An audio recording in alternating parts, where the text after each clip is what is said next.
Hi friends, good morning. எல்லோரும் எப்படி இருக்கீங்க?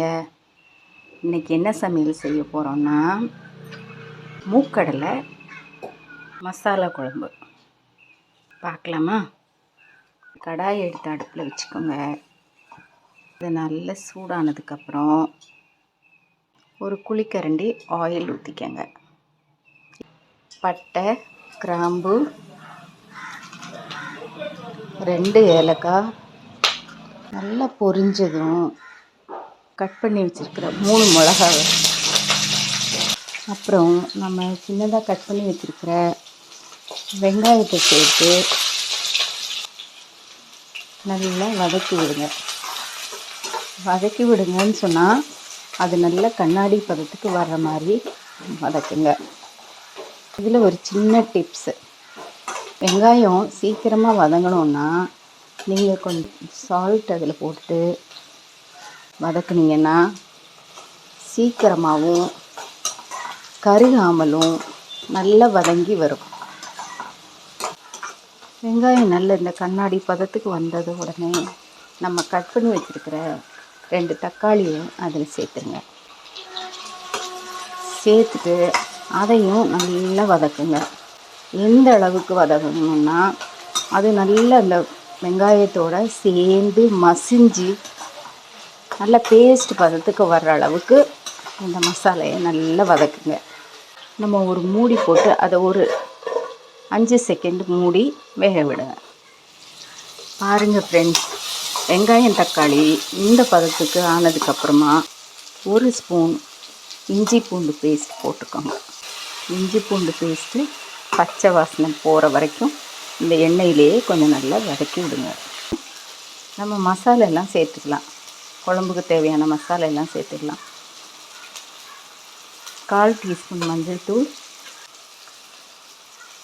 1/2 டீஸ்பூன் மிளகாய்த்தூள், 1/2 டீஸ்பூன் காஷ்மீரி, 3 ஸ்பூன் மல்லித்தூள்,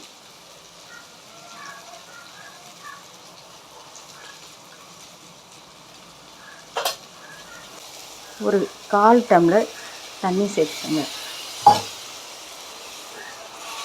இப்போது நல்லா வேக விடுங்க. இப்போவுமே வாசம் நல்லா கமன்னு வருது.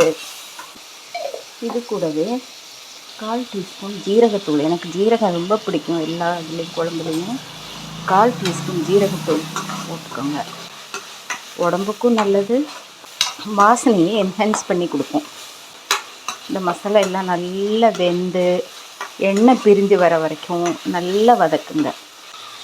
தெரியுதா ஃப்ரெண்ட்ஸ் உங்களுக்கு? அந்த எண்ணெயெல்லாம் அப்படியே பிரிஞ்சு வந்திருக்கிறது.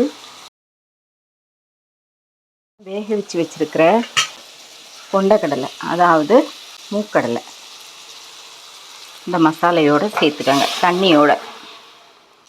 இப்போ நல்லா மிக்ஸ் பண்ணிக்கோங்க.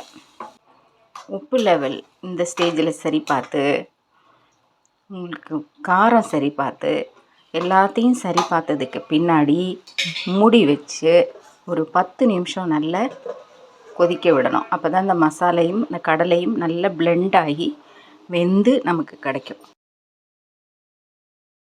ஆஃப்டர் 10 நிமிஷம் குழம்பு கடலையும் நல்ல மசாலாலாம் சேர்ந்து நல்லா வெந்து ஒரு பதத்துக்கு வந்திருக்குது. இந்த ஸ்டேஜில் நம்ம அரைச்சி வச்சுருக்கிற தேங்காய், சோம்பு அந்த மசாலையை இதோட சேர்த்துக்கணும். சேர்த்துட்டு உங்களுக்கு எவ்வளோ கிரேவி தேவையோ அந்த அளவுக்கு தண்ணி சேர்த்து, இல்லை சேர்க்காம கூட உங்களுக்கு கெட்டியாக வேணும்னா சேர்க்காம கூட இருக்கலாம். இப்படி ஒரு ஸ்டேஜில் நம்ம குழம்பு இருக்குது. தேங்காய் சேர்த்துருக்கோம் இல்லையா? இப்போது இதை மூடி வச்சு இனி ஒரு 10 நிமிஷம் வேக விடணும்.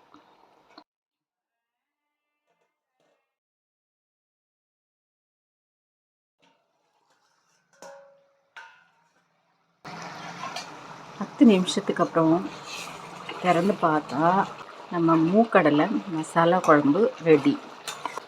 பாருங்கள் ஃப்ரெண்ட்ஸ், இது இப்படி இருக்கும். இந்த ஸ்டேஜில் நம்ம இதில் மல்லி இலையை தூவி ஸ்டவ் ஆஃப் பண்ணிட வேண்டியதுதான். இப்போது இது ready for serving. Thanks friends. Take care.